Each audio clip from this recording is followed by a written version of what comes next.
Serre Chevalier il y a quelques semaines. Les skieurs ne sont plus très nombreux, et ce n'est pas plus mal. Car il y en a un qui prend un malin plaisir à leur faire peur. On est bon. On se met ça et on y va. Accroché à son parapente, Jean-Baptiste Chandelier fonce sur les pistes à près de 70 km/h.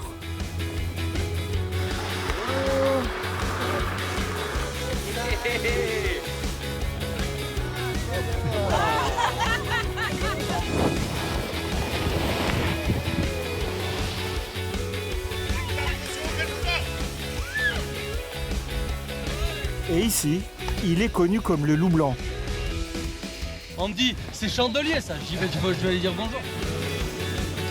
Jean-Baptiste Chandelier est un enfant du pays et les vidéos de ses exploits ont fait le tour du monde. On a vu pratiquement toutes les vidéos. Excellent, c'est gentil, ouais, c'est grâce à vous. Mine de rien n'empêche qu'on peut faire tout ça. C'est vraiment magique. C'est vraiment magique. C'est des très très belles images. C'est un rêve en fait pour lui, mais c'est un rêve aussi pour nous. On est scotché sur ce qu'il fait. Bah merci beaucoup, bonne journée. Ouais, profitez bien. Ouais, c'est nous des belles images. On va essayer. Allez. Surnommé le fou des airs, ce pionnier de la voltige en parapente a réalisé en 2009 la plus difficile des figures. L'Infinity Tumbling, un looping à répétition où il faut supporter 5 à 7 fois son poids. À l'époque, ils sont moins d'une dizaine à la réussir à travers le monde. Et pour cause, si la rotation n'est pas assez rapide, le parapentiste peut tomber dans sa voile. C'est l'accident, comme pour cet autre sportif. Seule solution, ouvrir le parachute de secours.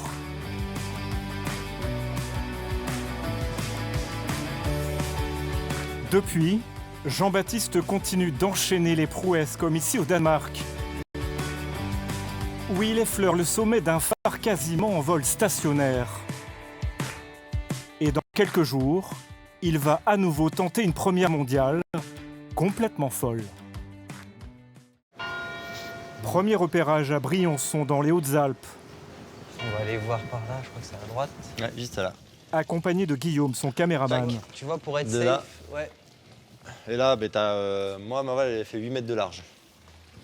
Et de là, si on part d'ici, décalé, 1, 2, 3, 4, 5, 6, 7, 8, 9, 10, 11, 12, 13, 14. 14 mètres séparent les deux clochers de cette collégiale. Deux clochers entre lesquels Jean-Baptiste compte passer avec une voile de 8 mètres. S'il l'accroche, à 40 km/h, le choc peut être mortel. Et ici, en pleine ville, le risque est encore plus grand. L'approche est très technique. Donc tu vois là, on la voit bien. Ouais. L'idée, ça serait en fait de venir par derrière. Je pense que si je passe trop bas, je vais pas ressortir. Il faut être sur de la hauteur pour pas non plus aller finir sur un toit. Ce serait dommage. Difficulté supplémentaire, l'atterrissage s'annonce lui aussi très compliqué. De là, on devrait voir l'atterrissage. Tadam. Du coup, on arrive, on passe là entre les clochers. Ensuite, on survole les toits, on sort de la ville, on survole les toits. Chut. On fait le demi-tour là-bas au bout des remparts. Ouais. Et on vient se poser en fait en remontant. À peu près au niveau de la butte ici en fait, tout simplement. Ça fait une piste d'atterrissage C'est ça. dans un trou, mais ça fait une piste d'atterrissage. C'est ça. C'est bien. Actuellement, Jean-Baptiste est considéré comme l'un des meilleurs mondiaux de sa discipline. Il lui a pourtant fallu batailler avant de pouvoir voler de ses propres ailes. Souvent en voyage, il passe dès qu'il le peut dans cette petite maison où il a grandi Et coucou. pour rendre visite à ses neveux Arthur et Théo et à sa sœur Marie-Pascale. Ça va bien? Ouais. Tu veux boire quoi, Jean-Baptiste? Et ben pareil, jus de pomme, gâteau. Marie-Pascale a 3 ans de plus que Jean-Baptiste. Il est où, madame, mon frère? Elle est très admirative de son petit frère. Il rentre quand? C'est la première fan, je crois, ma sœur. Au début, elle était à fond. Et puis maintenant que je suis plus là, elle est un peu moins à fond. Si, je suis non, je reste ultra fan, mais je sais plus où t'es, quand, comment, avec qui, pourquoi. T'es là, t'es pas là, voilà. Elle se souvient que l'envie de voler a pris très tôt Jean-Baptiste, avec un papa qui exerçait un métier à faire rêver tous les petits garçons.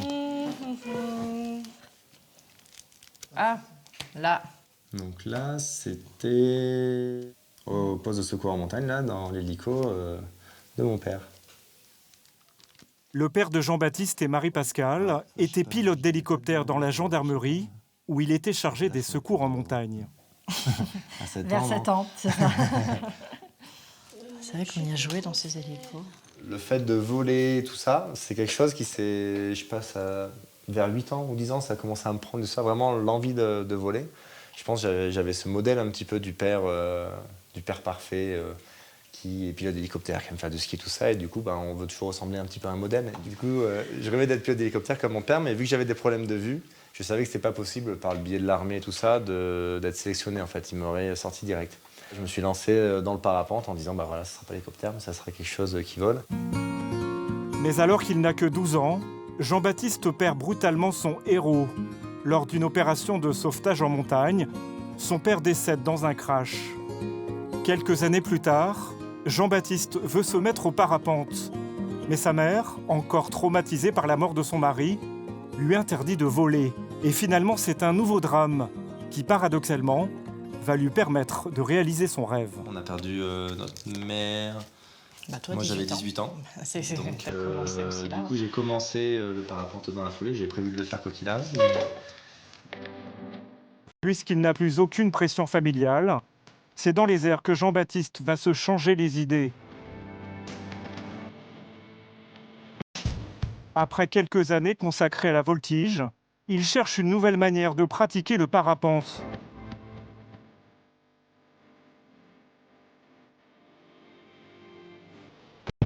Enfant, il aimait Peter Pan et sa façon de frôler les toits. Alors il va l'imiter grâce à son parapente.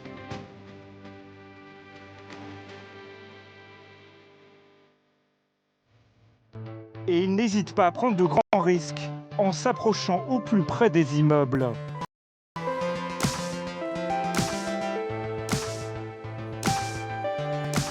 En 2012, l'une de ses vidéos vues plus d'1 million de fois sur Internet lui vaut d'être repéré par des marques de sport qui vont le sponsoriser. Grâce à elle, Jean-Baptiste peut se consacrer entièrement à sa nouvelle passion, réaliser des exploits toujours plus fous. Pour sa dernière vidéo, il s'est posé sur le toit d'un bus en mouvement.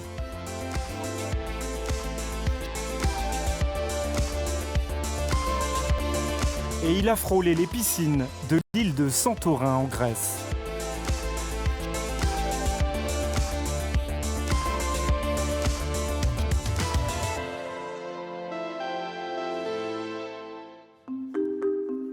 Retour à Briançon. C'est parti. Allez. Jean-Baptiste se prépare avec son caméraman qui va le suivre lui aussi en parapente. Quand Guillaume y vole, il met ça en fait sur le protège tibia, soit devant, soit derrière. Et ensuite, du coup, ça lui permet de pouvoir cadrer vers le haut, vers le bas. Il faut être créatif dans les idées pour les vidéos, mais aussi créatif dans le matériel, les prises de vue et tout. Donc, il y a ce côté créatif de partout qui vraiment nous plaît aussi. Ouais. Grâce aux améliorations apportées aux caméras, l'effet de défilement est très marqué, comme dans un jeu vidéo. Résultat, on ressent une étonnante sensation de vol.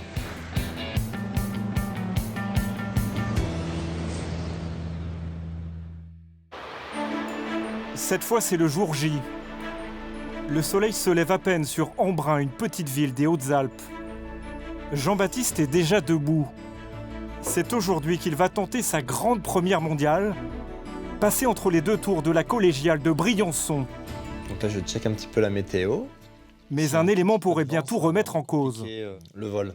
Il y aura un timing très très précis entre le moment où le soleil se lève, c'est-à-dire qu'on va avoir de l'air qui descend, de l'air froid qui descend de la vallée, et le soleil va chauffer et l'air va remonter après. Et à un moment donné où les brises s'inversent. Et en fait, on va choper pile poil le moment entre les brises pour pouvoir faire l'action. Allez, zou. Jean-Baptiste ne disposera que d'une demi-heure pour réaliser sa performance. Ça. C'est très peu. Tous les voyants semblent au vert, mais il reste un danger. Les thermiques, des courants d'air chaud imprévisibles.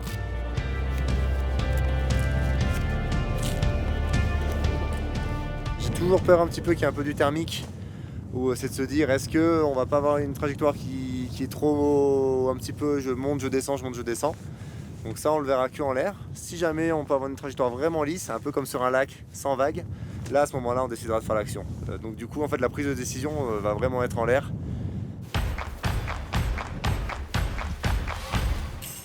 Guillaume et Jean-Baptiste décollent.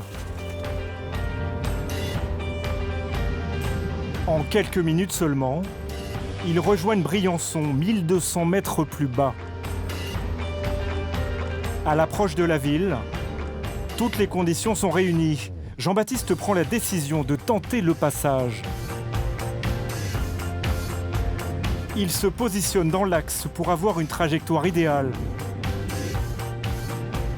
et arriver au plus près des clochers.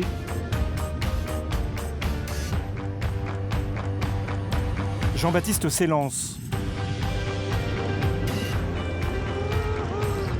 et réussit parfaitement son nouveau pari fou. Mais il doit encore garder le contrôle pour ne pas percuter les toits tout proches.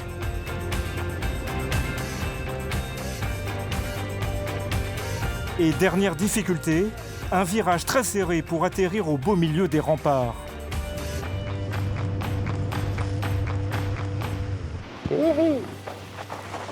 Yes. Il était bon celui-là. Ah, c'était bon. Oh, celui-là il était vraiment cool. Trop bien. Tout s'est passé comme prévu? Tout s'est passé comme prévu. Je suis vraiment passé bas dans le clocher, ça c'était vraiment chouette. Non, les conditions étaient juste parfaites. Je crois que Guillaume était trop bien placé. Alors, je suis vraiment content. Ça fait toujours un petit quelque chose quand même. Hein. Tu vois, on sent qu'au niveau des mains, ça... c'est bizarre en fait. On se retrouve entouré d'une espèce d'énorme... Il y a ces grosses tours, il y a ces énormes bâtiments. Avec, du coup, on évolue dans un univers. Bon, on n'a pas l'habitude d'évoluer dans cet univers-là, donc c'est un petit côté nouveau. Donc ça passe 100 fois, il n'y a pas de souci. Mais c'est vrai que c'est sacrément impressionnant. Alors, je suis vraiment content. Merci. C'est bon, ça. C'est bien. Hop, hop. Dans quelques jours, Jean-Baptiste Chandelier s'envolera pour les Açores puis pour l'Afrique du Sud afin de réaliser d'autres prouesses pour son prochain film qui sortira en octobre.